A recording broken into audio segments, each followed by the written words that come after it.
in here. So we're going to talk a little bit about some of the things that I've seen from in various companies, and just common reasons why people can't actually execute continuous delivery.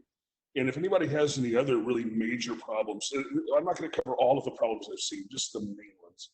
And if anybody else has some other major problems, I'd love to learn about those. This is a learning journey after all. So I'm Bryan Finster.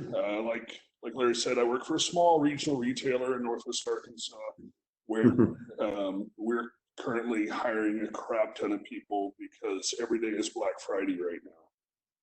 I'm a software engineer. I have been for a quarter century now. I've always been in dev until a few years ago when I moved to the platform area.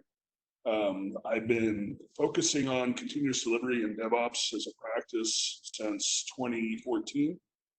Before that, I just did a lot of things really poorly.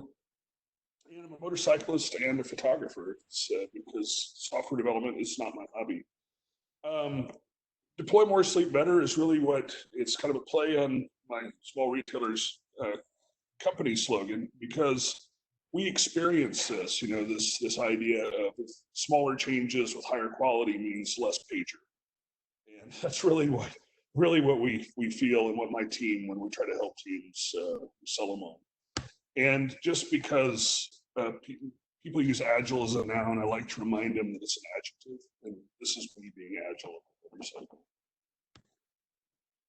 So in case it's not obvious, I always like to explain to people why we need continuous delivery. I've had a lot of people who tell me that it's something that only unicorns need for startups or whatever. But really, it's this. For classical delivery, the way I delivered for most of my career, we go do requirements gathering, we build the application, we send it to the test team, and we have it tested. Then we deploy the application, and then we go to the war room to recover from all of the failure. And once in the war room, we go in there and we blame each other. And then we go and do it again. We file a couple of corrections of errors. We promise not to do it again. Somebody eventually gets promoted or fired. And developers sleep under the desks. And we don't want that. We absolutely want better lives for developers, because happy developers deliver secure quality code. And when I talk about continuous delivery, a lot of people focus just on the automation. And continuous delivery to me is the entirety of everything. Because you have to start with the mindset of we're trying to get rapid feedback on the idea. Is the idea worthwhile? And so we're trying to get small, frequent, low-risk changes to the end user as rapidly as possible and get feedback as rapidly as possible. And practice daily for failure. And this is something else that I focus on, is that CD is not about feature delivery. CD is about fixing production, and you practice that by delivering features every single day. And people say, well, failure is not an option. Well, it's software development. Failure is a promise, right? The only thing that's optional is how we prepare for it. And the other thing I tell teams is, look, you don't want to be a superhero. You don't want to work all day and be a hero all night. Optimize for sleep. Make sure that you're doing everything you can to harden your process. And again, continuous delivery, it's frequently misunderstood. I have people say, we have Jenkins, we're doing CD. No, we are integrating data changes daily. We're keeping a pipeline green. Our pipeliners on the product. And we're deployable on demand, or in some cases, like on my team, instantly. As soon as a change is made, it either fails or goes to production. But it's surprisingly difficult to get teams started on it for a few simple reasons. And it's kind of like the game of Go. It's just a few simple rules, but it's how you play it. And honestly, all it comes down to is discipline. And the discipline of, we're going to fix these things and we're not going to give up. And once you get over the hump, it gets really easy to start rolling down the hill. A lot of teams, in my experience, has not taken very long to get them to a good flow. And by long, I mean, a few months, but it doesn't take years to get this done. So the first thing is leaky pipelines. If I've got a Jenkins pipeline, I don't have CD because that Jenkins pipeline is not hardened to stop bad things from happening. I need a pipeline that's set up with quality as the number one thing it's going after. How do I make sure as rapidly as possible that I have a problem? How do I alert on that? How do I design everything around that idea of getting feedback as rapidly as possible if something's broken, so I don't send defects downstream? And you establish a pipeline that's not just, it starts off relatively, at least the pipeline doesn't fall over. You don't have to have all the tests in place. We can pipeline in place and then get a couple of tests. And then always use that pipeline. The other thing about CD is that there's no exception flows in continuous delivery. You don't say, well, we deliver features this way, but for an emergency, we use this exception flow that we only test when it's an emergency. You just never ever do that. You design the pipeline for the emergency and deliver features down it. And then you always use the pipeline. If you have any manual steps after you commit code, you've got things to fix, because those manual steps are things that are probably rules-based. And if it's rules-based, why aren't robots doing that? It's really sad to see people doing things that are rules-based. They should be doing things that take creativity. So once we have a pipeline in place, the next problem we run into is terrible quality signal. So it's really common to see legacy process, right? So lots of manual testing, or we're outsourcing testing either to a QA team or even worse, to an offshore test automation team. We have,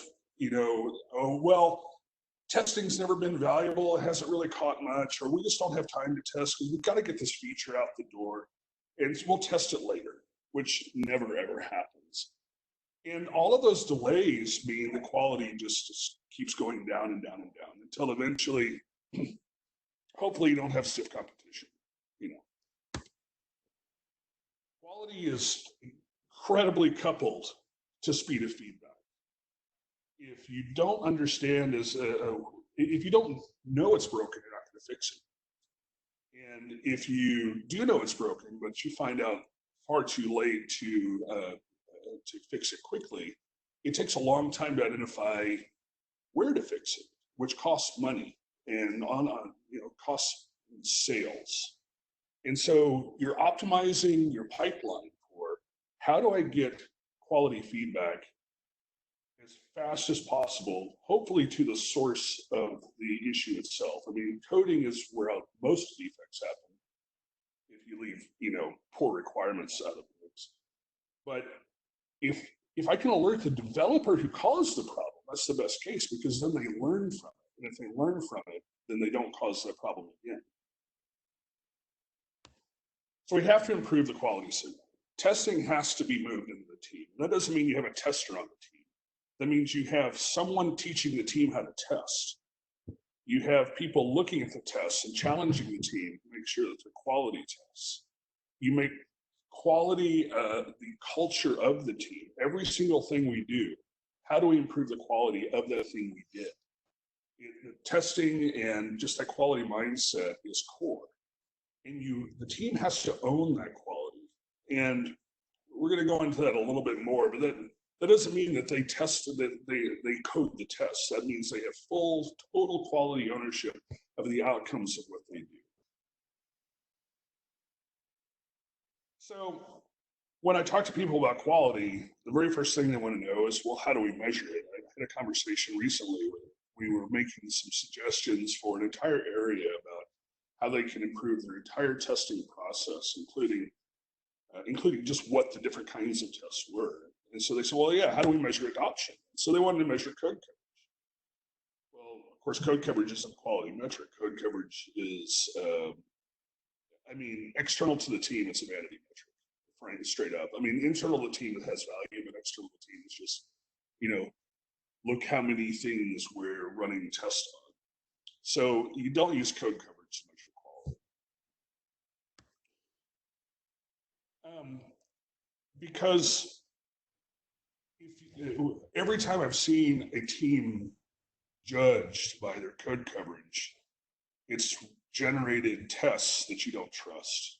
You don't trust your tests. You're not getting a quality signal. You're getting code coverage metrics.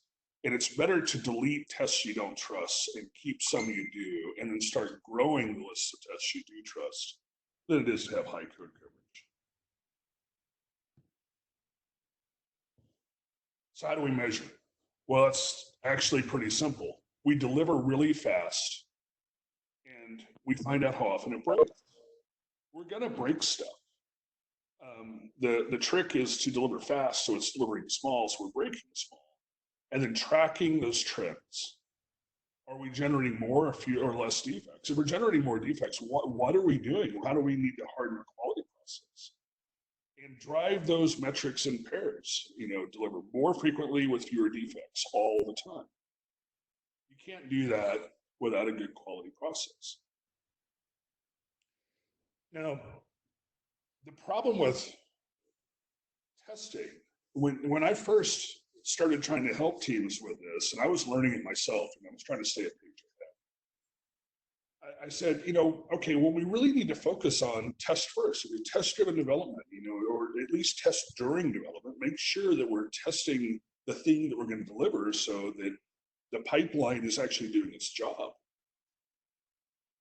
And the feedback I got was, well, we need to have clear requirements before we can test it, because right now what I've got is these vague list of things that the business kind of wants, and I have to go and kind of experiment until they say, yeah, it's kind of like that, and then maybe I have time to write tests later, which means we have no quality signal at all other than delivering to the end user and crossing our fingers. And everybody who's gone to any sort of software development training should recognize garbage in, garbage out. If we don't have good requirements, even if we have requirements that we think are good and we do testing against that, it's still poor quality.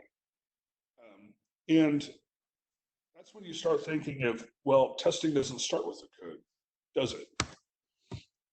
So that's the next problem. How do we get good requirements that allow us to test them? Typically, a lot of teams are just exposed to grenade-driven development, right? They have somebody who goes and writes stories for them and says, here, do these stories. And then they code the stories, and then they do grenade-driven development, throw it in a testing team, release management team. It just goes from team to team to team. Everybody gets, thumbs up because they completed the task, and it goes to production and nobody uses it. And so we have to fix the grenade-driven development. And this goes back to ownership. Teams own their quality.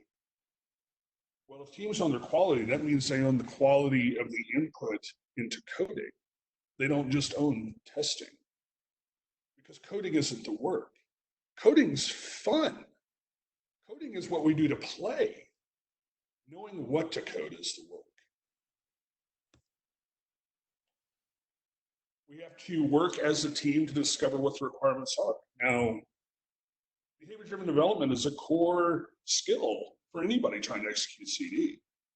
That conversation of working with the product owner or the end user, whoever it is who has the information that we need to deliver that quality, and collaborating with them, coming up with the testable requirements, very discrete things that when I ask for this, I get this outcome.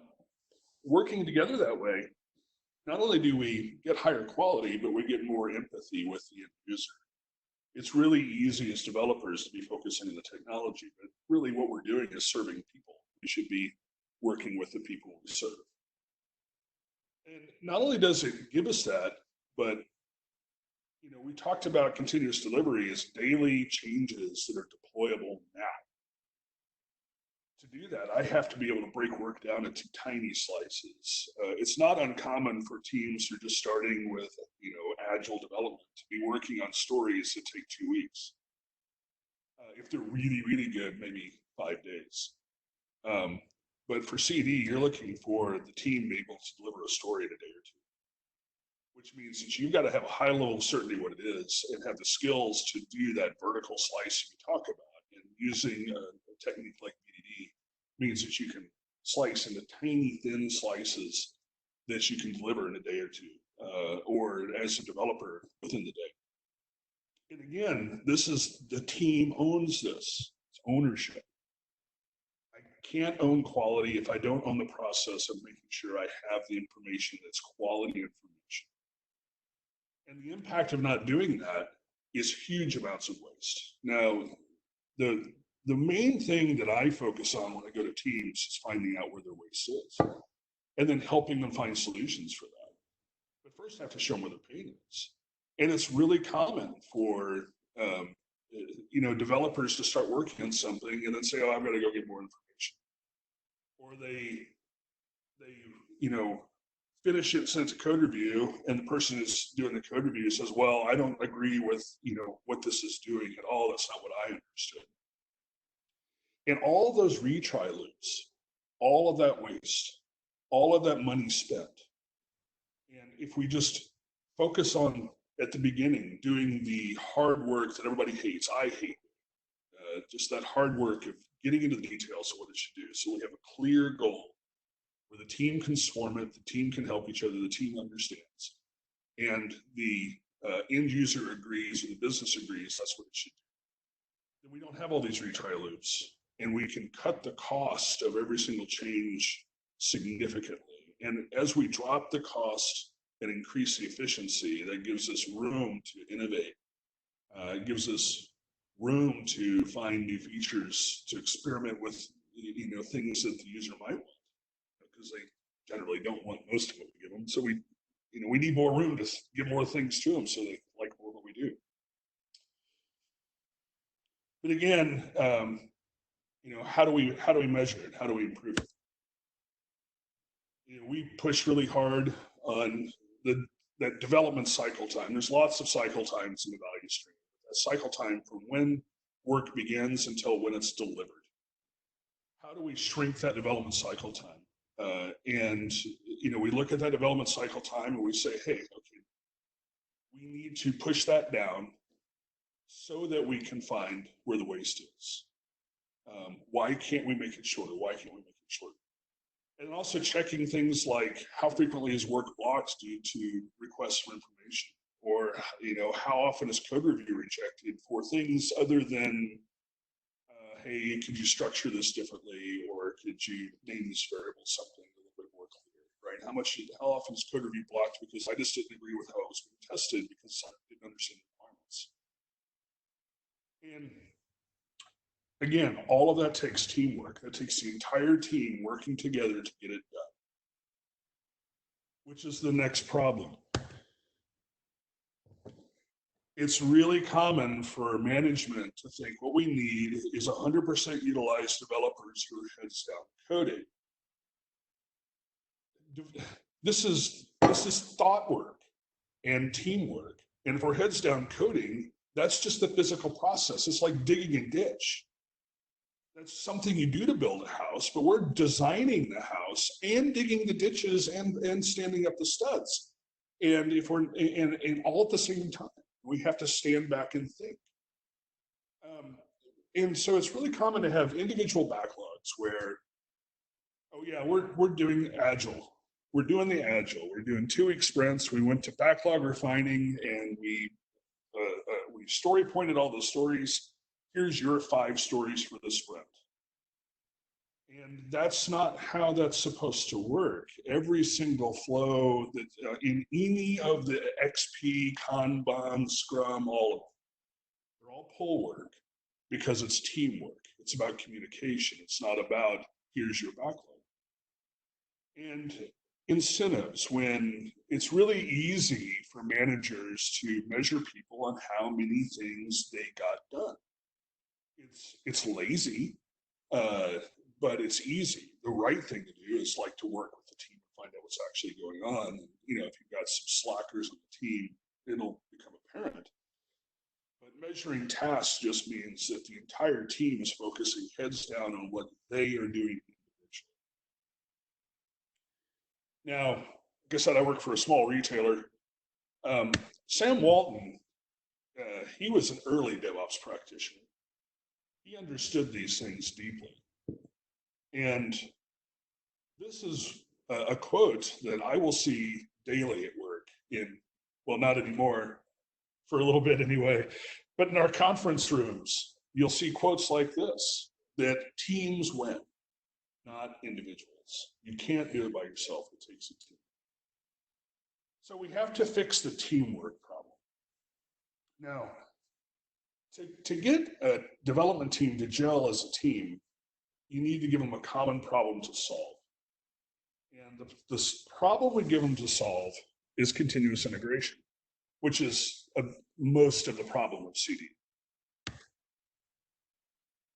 And by focusing on CI, the team can't help but become a team, because it's just too hard otherwise. And we give them a working agreement. We're going to keeping our pipelines green are the highest priority we have. If a pipeline goes red, you don't give out "I broke the build" shirts. You don't give out "I broke the build" trolls. You don't point to people and say you broke the build. We as a team broke the build because we as a team didn't harden our pipeline enough to prevent bad code from going in and breaking the build. It's our responsibility to fix it. And if it's 5:30 and we have a red pipeline, we stay until it's fixed, because it's teamwork. We also prioritize code review. If you look, we always push Kanban boards as a way to manage workflow, because it's really effective at communication. But it also gives you a clear idea of priorities, because anything to the right of a Kanban board is more valuable than anything to the left, because it's closer to being delivered. Nothing has value at all until it has been delivered, but it's close. It's more potential value. And so if I finished the thing I'm working on and I've submitted a pull request, the next thing I should be working on is, do we have any open code reviews? I should be processing those code reviews and getting those code reviews done to help my teammates push things to being done. I can't find anything to code review. The next thing I should do is look around to see if anybody is scratching their head or stuck. A lot of times people don't like to admit they're stuck unless you've been on a team for a while and you're really comfortable with each other. But just look around. Is there anything I can do to help? Can we do some pair programming? Do you need me to look up anything for you? Are you stuck at all?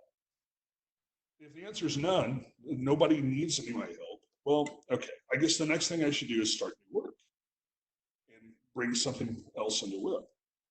But it's that focus on, we need to get the thing done as a team. What do we need to do to get it done? It builds really high performing teams. So, I experienced this in the very first team I worked on, where we just tried to solve the problem of CI. And I didn't use this deliberately as a way to build the team. We just had to solve this problem because we were the pilot team to show how CI would actually work. We posted the rules for CI in our area. And then every single day, I was the tech lead. I say, hey, why can't we do this? What's the current impediment? What do we have to clear? What do I have to clear outside the team, or what do we have to work on inside the team so that we can get this done? And after months of doing this, we got really, really good at it. We're pushing production code, 10, 12 times a day. And we're still friends. And it's been years and years and years, and we work for different companies. So how do we measure teamwork? Well, the straight up metrics are, how frequently are we integrating code to master? And master is important. I'll have people argue with me that chunk-based development isn't necessarily needed for CD. I'll just tell them they're wrong. I've done the math. I've looked at the merge. I used to be on a team responsible for integrating 300 branches every quarter. I know what the effort is. I know what the risks are. And I can tell you that chunk-based development is the thing. Also looking at average build downtime, is the team jumping on getting builds fixed, or are they staying out there for hours or days? And again, how are we trending on defects? How happy is the team? Are they smiling? Are they chatting on Slack? Are they, throwing memes about stuff? Are they finding new and better ways to get it done? That's how we know we have to. And it builds high-performing teams if they're responsible for the outcomes. This goes back to total quality ownership. If all I'm responsible for is the coding,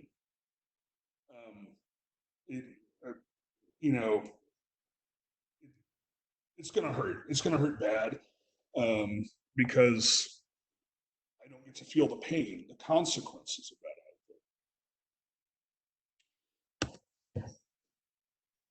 Because outcomes what matter. It doesn't matter how many things you get done if they're broken or they're not.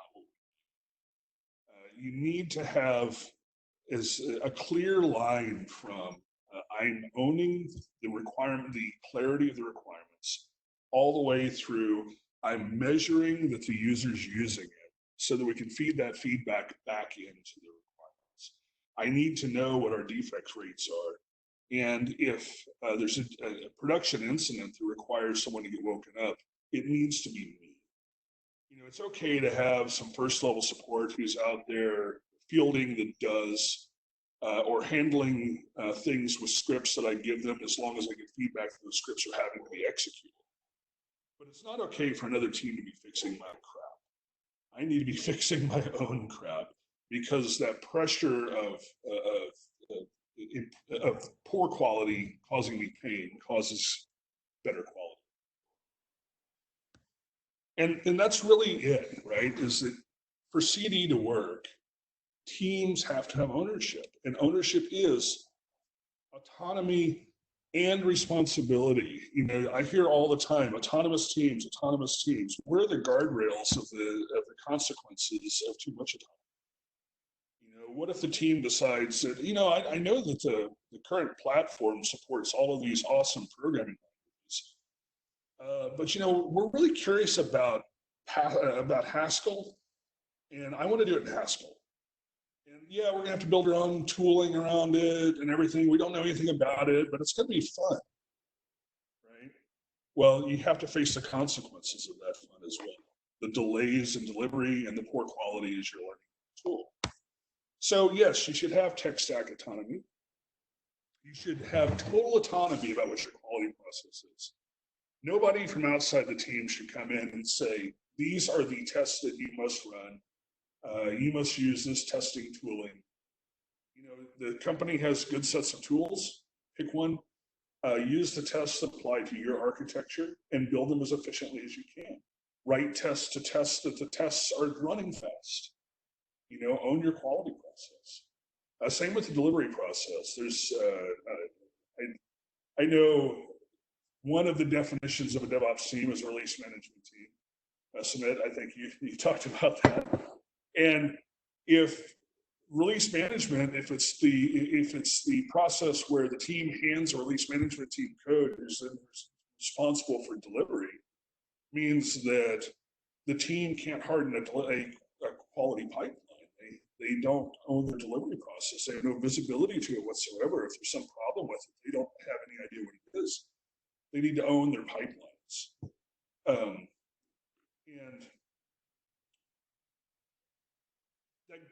that gives them the ability to improve their delivery. They also need to have, of course, the responsibility. They need to resolve the defects. They need to be in production support. They need to have the dashboards about how available and stable they are. they need that visibility, the situational awareness of how they're of operations, so that they can make it better.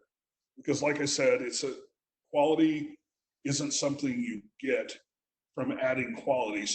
Quality is something you get from removing poor quality.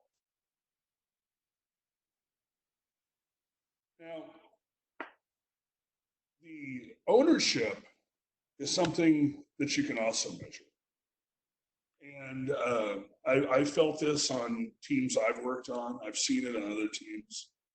And ownership is measured by pride. We see our work changing lives. There was a recent example of that for my company. We, on our internal Slack, by the way, Slack can handle a lot more people now because of us. But a store associate posted a picture on our general Slack channel and had, there's like 35,000 people on the Slack channel. And it was a letter they got from a brother and sister in crayon. Sorry.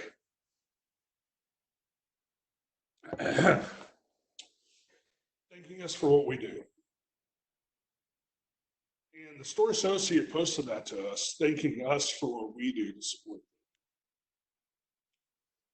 them. And I mean, that's a big one. But even on a team where they have something small that's helping a smaller group of people, getting that feedback that what they're doing is good, or what they're doing needs improvement. I mean, the very first go live I went on, I saw when, 25 years ago, I went to a distribution center and I saw a person at a Big Lots distribution center using my application that I worked on, and I saw him hating it. And I went back and immediately fixed it and came back out and asked him if he hated me less. And he said, yes, it's better now, thank you. And having that direct feedback means that you have pride in what you do. And if you have pride in what you do, you want it to be really, really good. And that's awesome for a company's bottom line.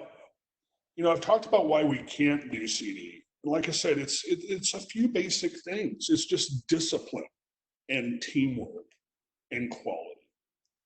Now, I have an example of what that looks like that I like to use when I talk about these, and it may seem like a non sequitur, but I don't think so. But I enjoy doing it, so you just have to bear with me. I had the opportunity years ago. A friend of mine is a retired colonel in the Air Force who does a lot of PR work for the Thunderbirds, and he took me and a couple other photographers out to Nellis Air Force Base. Now, this was not an air show. This was Tuesday. The day before we went out there, but they were still coming back from an air show, so we didn't get to see them.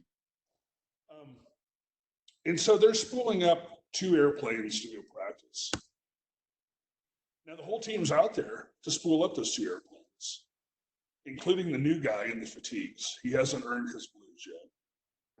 And he's learning the ropes, and they're all doing what they do at an air show. They're cheering the pilots as they come out of the flight line. Both of them. They're not slacking off because it's an off day. They're practicing for the mission. This is Commander, and you can see that the lead mechanic for that aircraft is the one who owns that aircraft. He's the one that has pride in that aircraft. This guy's just the cargo. And the aircraft broke. I mean, this really happened. That's Thunderbird 1 went offline. And so what did they do? Well, they focused on how to reduce our MTTR. Well, we practiced for failure. So they went and they looked at the instrumentation of the airplane. They ran some diagnosis. They spent about 10 minutes trying to find out if it was something they could fix quickly. Decided they couldn't. So they spun up a new container and ship the payload in a new container. And all of it with no drama. it's just practice, practice, practice. They practice for failure by shipping daily, and when something breaks, it's fixed really quickly. So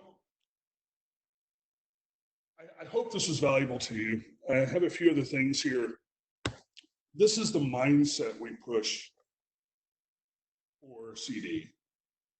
It's just, we can deploy on demand with no exception flows. We own the ability to get rapid feedback. We automate everything to reduce toil. Things will break. We don't blame things for being broken. We don't blame people for breaking them. We break things small and we fix the process, not the people. And every single day we're looking for, how do we drive out waste? My team is always looking for how to drive out waste. And we're reasonably good at this at the moment. And these are some of my favorite books. Gary Gruber wrote Engineering Digital Transformation recently.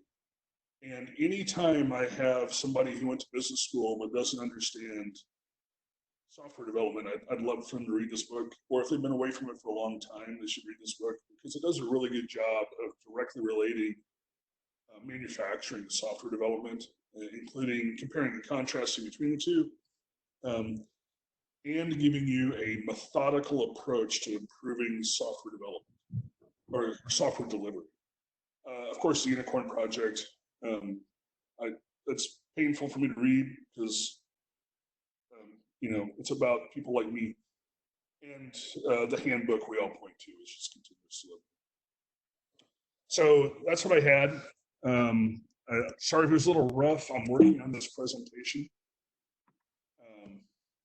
And I think it was terrific, Brian. Thank you. I think it was terrific, because I think I heard a really early version of it too. So it's improving, I think, daily, weekly.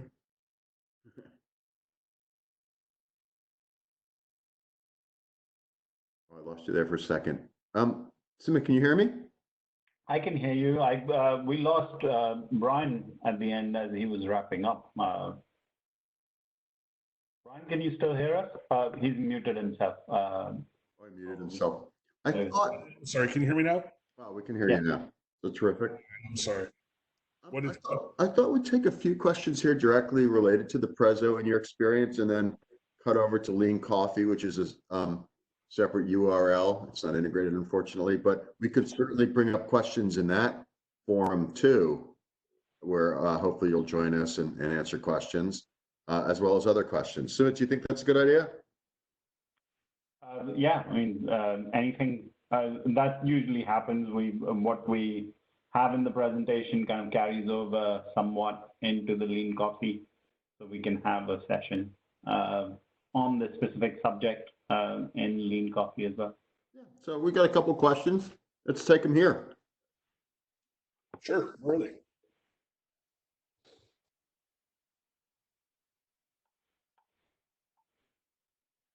And if we don't, we're going over to Lean Coffee.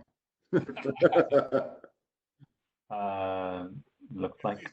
These are always a struggle for me, because I don't know necessarily if I'm going to talk above people or below people or at people, or people are all over the map on this topic. Yeah, you got a few heavy hitters on this one. Yeah. Could be said. I just had a comment. I felt you fed into the Unicorn project, because the whole somebody using it and hating it and then getting constant feedback, that was the theme in the Unicorn project. So yeah. I tell you, there's been a few development moments in my life that have caused great impact, and that first go live was definitely one of them. Being told that something that I helped build caused somebody who was illiterate to get a promotion because we delivered voice order filling to a distribution center, and he went from floor sweeper to picker. That also, that's the reason I do this job. It's not for the coding; it's for the impact of the people. That's great. Okay, if there are no questions, we can switch over to the Lean Coffee board, and the URL was on there. Before you rush over there, I actually did have a question. So Brian, the other Brian, obviously, basically, you talked a lot about the issues of DevOps as it relates to the people working in the team, right? You talked about pride. You talked about taking responsibility, iterating frequently so that you understand that things go wrong and you're not so, still freaking out about things that go wrong. You're more used to things going wrong. You know how to problem solve those things. You don't get hung up on those things. And those are all great things. But the one thing that I noticed is, like, my experience with DevOps is that most companies who go to implement DevOps don't have a clue what DevOps is. I know. Right? So instead of turning around and saying, listen, like, what I want you to be is agile. So we're going to tell you you're going to build, you're going to go build it. Except we're going to keep changing our mind approximately every 10 seconds. So after you get done building nothing at all, we'll complain about productivity because you built for 20, you mentioned this, like, you built this every 10 seconds and now there's nothing built because you keep changing direction, right? So in your experience, when you're dealing with leaders who are trying to get other people to embrace DevOps, do you have any recommendations for people as to how to do that? Well, so if I'm talking to someone who says, I want the DevOps, they don't know what the DevOps is. The very first thing I do is there's two definitions I use. Now, you're from Barclays. Jonathan Smart used to be at Barclays. I've spoken to Jonathan many times. I love that guy. But he's got his better value, sooner, safer, happier, which I love. The other one is Donovan Brown's, the union of people, process, and product to people that continuously reevaluate the end user. And that it's all of everything to improve the flow. I'll also say it's the Toyota production system applied to software delivery. It's not code faster, it's changed the entire environment around how we get it done. And it might scare them off, and that's good. If it does scare them off, they shouldn't have started in the first place. Because they'll just do the one thing I don't want them to do, which is burn developers to the ground. And I'm here to help developers live better lives.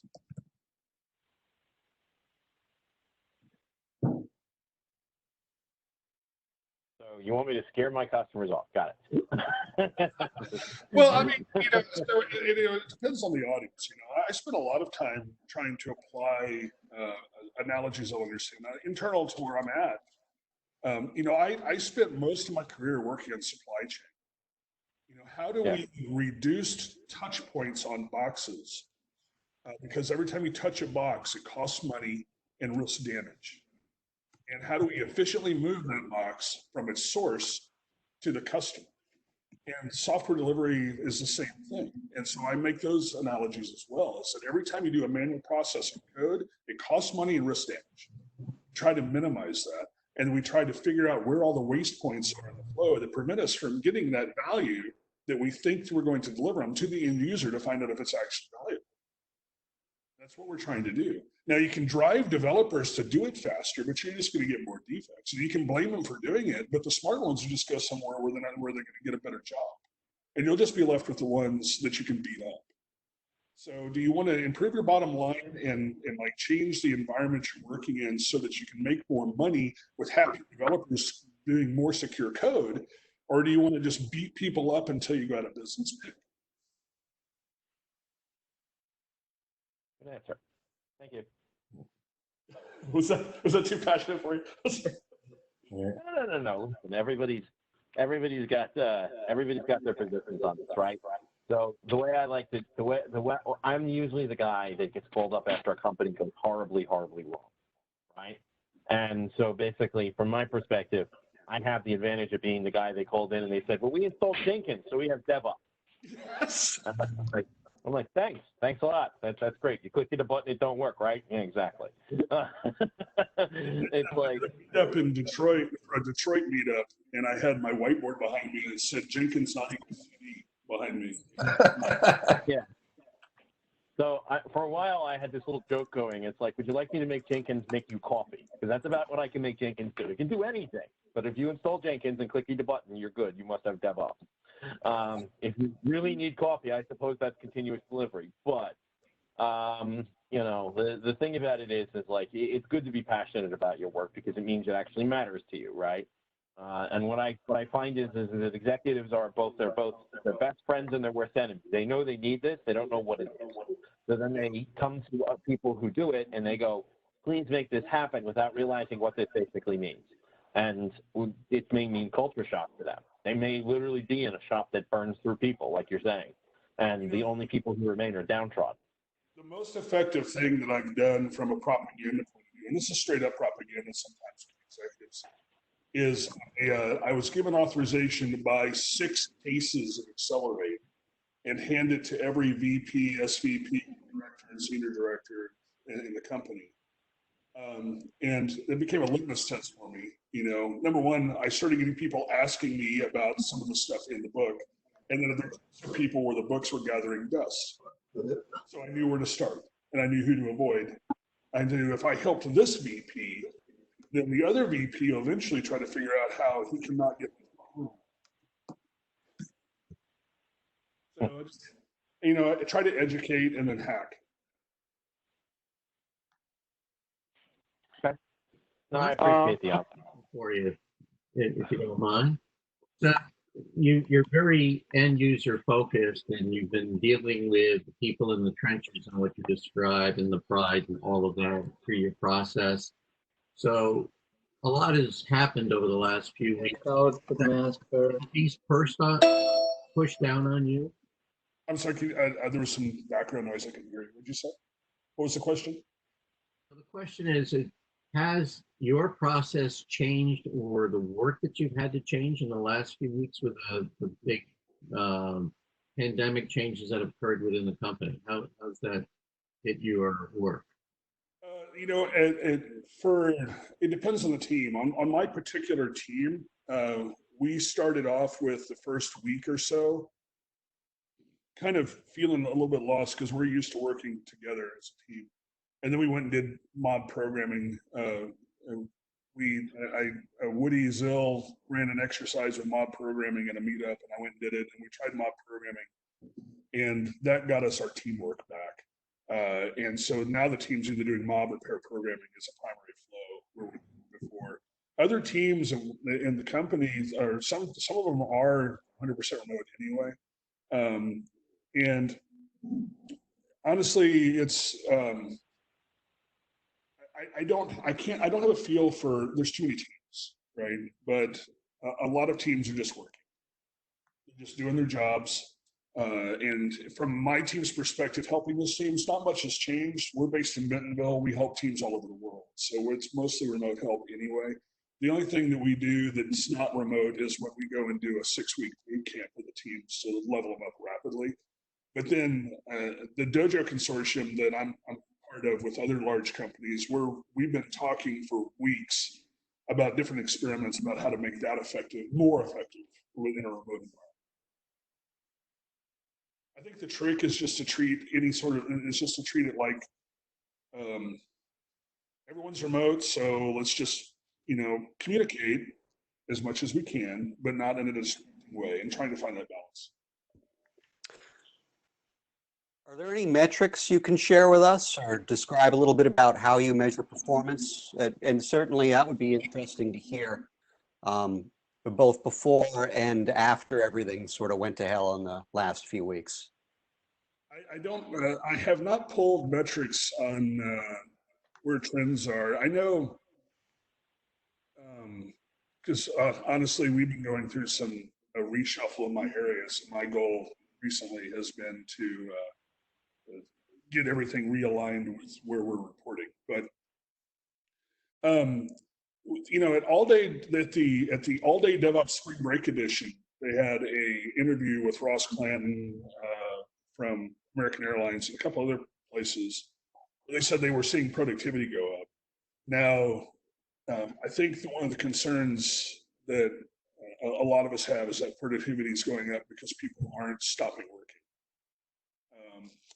So I'd be interested. I think it's going to take some time to sort that out to find out. Even if we saw metrics improvements working remote, does that mean remote working is better, or does that just mean that people who are used to working in the office are now working like dogs because they're not just stopping at the end of the day? I'd be interested to find out how that pans out. Now, if you want metrics on, is it that sort of metric you're looking for, or just how we measure teams in general? I guess how you measure teams in general is sort of my interest area, especially as it pertains to the delivery of quality product and ensuring that you've got a high degree of quality in there. You know, the real measure of quality, and I don't know if everybody was on the phone earlier when I talked about having to replace my computer. The real measure of quality is whether the user wants it. And so you've got to go and ask the end user if they're using it. You know, are you getting value out of this? That's the measure of quality. As far as a team's ability to deliver that quality, the main focus we work on is how to remove waste so they can deliver that quality. A lot of the quality is going to be coming from whether the requirements are valuable. And then once you remove waste, once you remove waste from the flow, then they're able to deliver that quality better. So all of our metrics are driven by how do we remove waste. So you're talking about how frequently you can deliver, what's the lead time to deliver, MTTR, how often do we fail a change. We also have some predictive metrics we look at for how frequently you're integrating code. We're looking at, like I said, how stable is your build, and trying to drive those in pairs that can't be named, pairs and threes that can't be named, right? But it's really outcomes from tracking the waste of the flow. Thank you. I think it's a good time now to cut over to Lean Coffee. We're already starting to collect some questions there. Certainly more questions for Bryan. Or my dog. Or your dog. It's pretty funny. I'm going to put the link again in the chat. So Bryan, if you can. And stay on this link for the audio and the video if you like seeing us. This will provide the audio, and then I can help talk people through how to build questions. But it's basically go to the left-hand side, punch on add topic, write your question. We got a few questions there. We'll vote on our questions. You get 3 votes in this application, and then we'll move it to the discuss. I have a bit of a timer set up too, and we'll move through some group questions. I know people enjoy this part of the meetup too. Very interactive. So if you punch on the Lean Coffee Table link, and I see people are starting to join. There they are. Mitch already got a question in there. Benika, Eric got the question. Yep. Yep. Hi, Eric.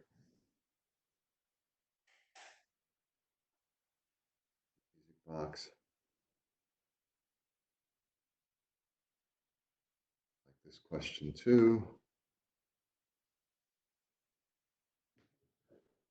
I'll give people a few minutes.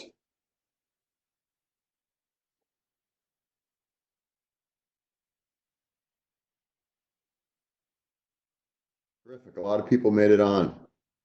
I think, Sumit postulated at the end of last month, some people might just come for the Lean Coffee, and in fact, that happened.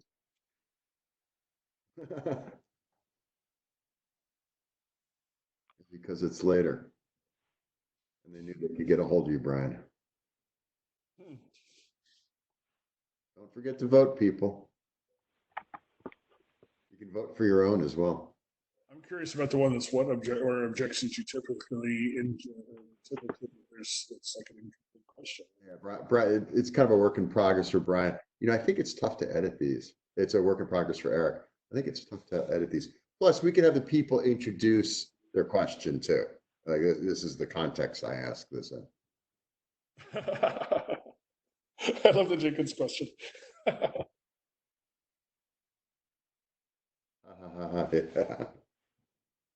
Believe me, I get plenty of requests to do Jenkins as a DevOps shop, and I do it.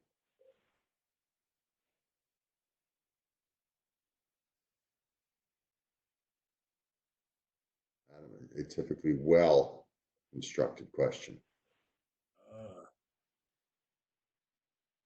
I like Adam's question. One of my favorite topics. Well, you can vote for it. I did. Oh, good. That was you. Adam, you can vote for your own question too. It was hard enough writing it. Now I got to vote for it?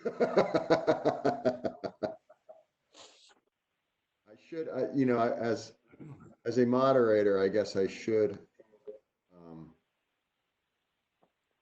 rank these in some way if I can.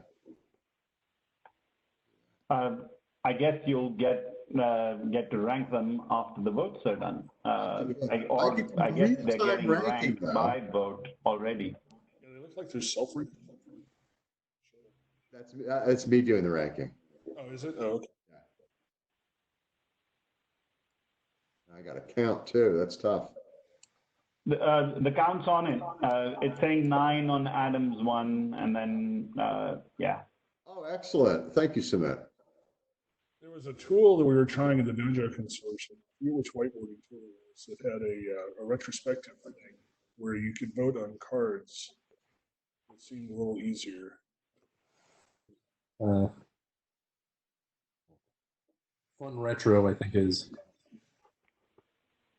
It wasn't a retro tool, it was a whiteboarding tool, but it had a retro. No, that number is actually the card number. That's not the number of votes. Oh, it's not the number of votes? Votes are the dots. The dots, yeah, all right. I thought it was going to be easy. Nope. So I have cards that are kind of weird, wonky. Computers are hard, man. I know. It's a bit of a horse race, though, which I kind of like. I think I'm doing all right. Okay, and Sumit's up at 3.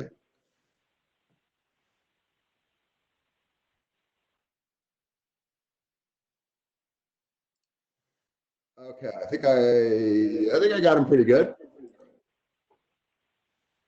Okay, any more votes? Any more questions? All right. The first question, Adam, let me have you introduce your question. I'll bring it over to the discuss board.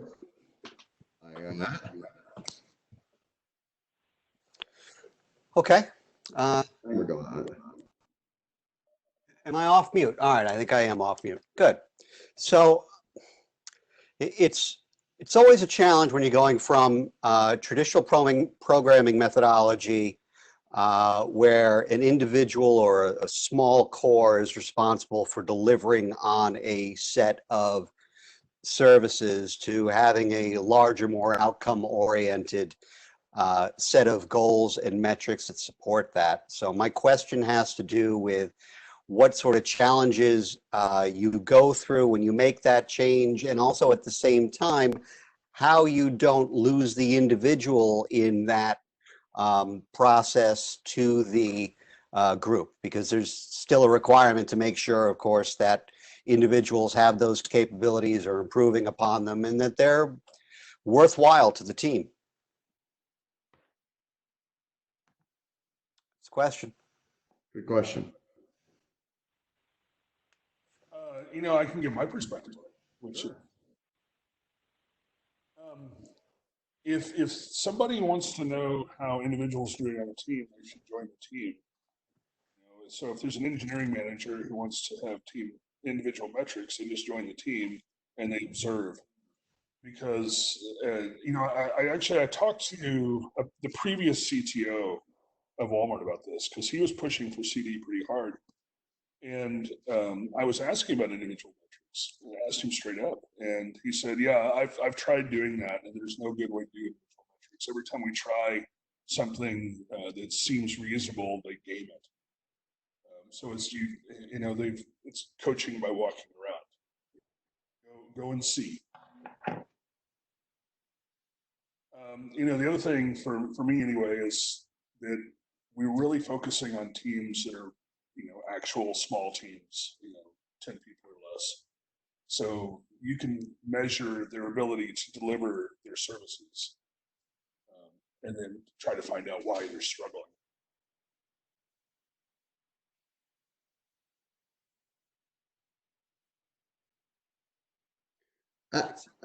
Adam, also, in a couple of the companies I've been involved with, we put two in a box where those two guys get bonus basically at the end of the year based on the performance of their projects or the performance of their business unit.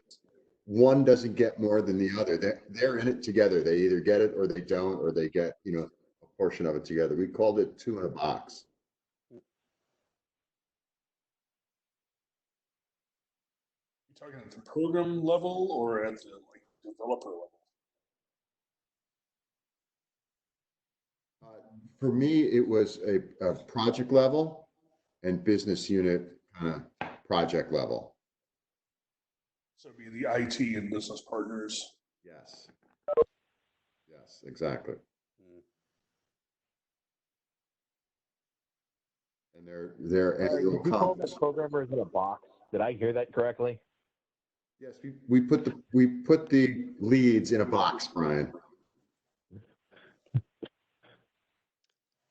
I don't know if I take much pride in telling my employees I'm sticking you in a box.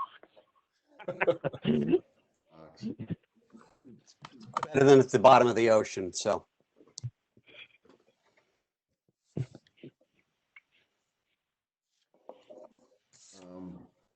Okay.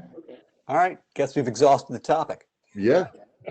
I guess one of the things just on MBOs and kind of doing a box model, you set your objectives based on team outcomes, the bonus objectives, that's something we run on team outcomes rather than individual performance. So you stop measuring for that. Yeah, you stop measuring how many tickets somebody did or how many JIRAs somebody completed, and really about how the work was being delivered, things like customer satisfaction. And the whole team's got that as an objective rather than sort of vanity metrics, as people call them. So. Yeah, absolutely. I mean, if you have OKRs, they should be focused on the team delivering against business goals. And I mean, how do you measure the contribution of the UX person, or measure the contribution of somebody who came up with a really good idea but wasn't coding about it? Right? I mean, how do you measure that? Yeah, so I mean, I guess Brian's got the job of leadership and training people. How do you measure that without measuring the whole team?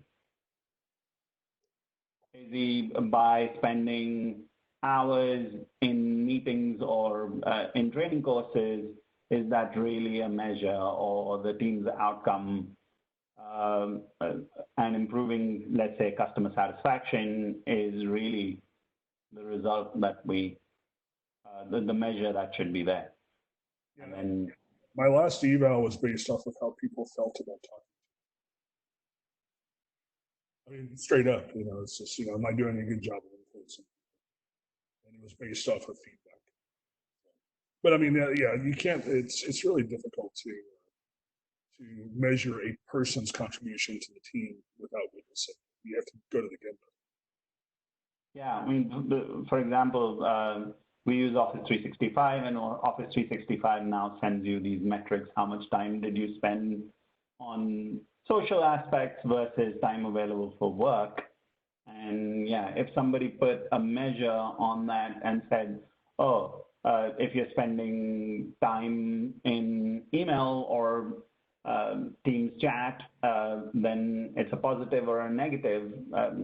That could be completely the wrong measure depending on what job role or what function you're in. If you if you're pair programming, another topic for later, and you're constantly on chat and screen sharing, then is that really socializing or actual work? So it's like in Walmart on Slack, I'm like ranked like number 54 on Slack with 35,000 people. So am I working or what? Am I just kind of hanging out?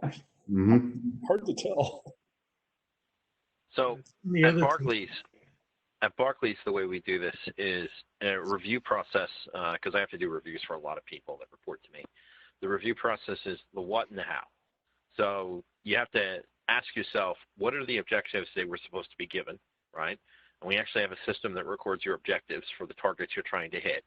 And some of them for a programmer might not be programming, right? And then how did you accomplish those goals? Did you accomplish them with great socialization? Did you do an outstanding job of keeping everybody in the loop? There are some basic objectives put into our systems when we do these reviews. And so at the end of a cycle, which in our case is a year, we basically go through those things and say, okay, so what did you do and how did you do it? And then what did you do more than what you were asked to do? So since you defined your objectives and you can tweak them all the way up until like 2 months before the review process, you had plenty of time to define what you were doing. Now, if I, as your supervisor, notice that you've gone well beyond those objectives, you've done more than you thought you did. Or if I perceive that you're responsible for something and I decide to go follow up on that and it's not in your what, as long as your what is accomplished, you've exceeded my expectations for what you thought you were supposed to be doing. And that's a dead giveaway too. Like in my organization, we're big enough that we have a lot of people. So when we expect that you put something in their objectives to accomplish, that you're going to do them without being thrashed into other workloads. If you're thrashed into other workloads, that's an organizational failure. Then you got to go raise that to someone's attention. That's how we manage to pull this off. We have the employee tell us what they think they're supposed to be doing. We take a look at what we think they've done, and then we determine whether or not those two things match. And then we try to figure out, did you do it in a way that made everybody feel good about it? Because, if you're a developer, you no doubt have realized that some developers have that introverted personality and they don't like being bothered, right? So if you turn around and you decide, hey, that guy's going to be peered up with a very social person, I don't know how long that's going to last, right?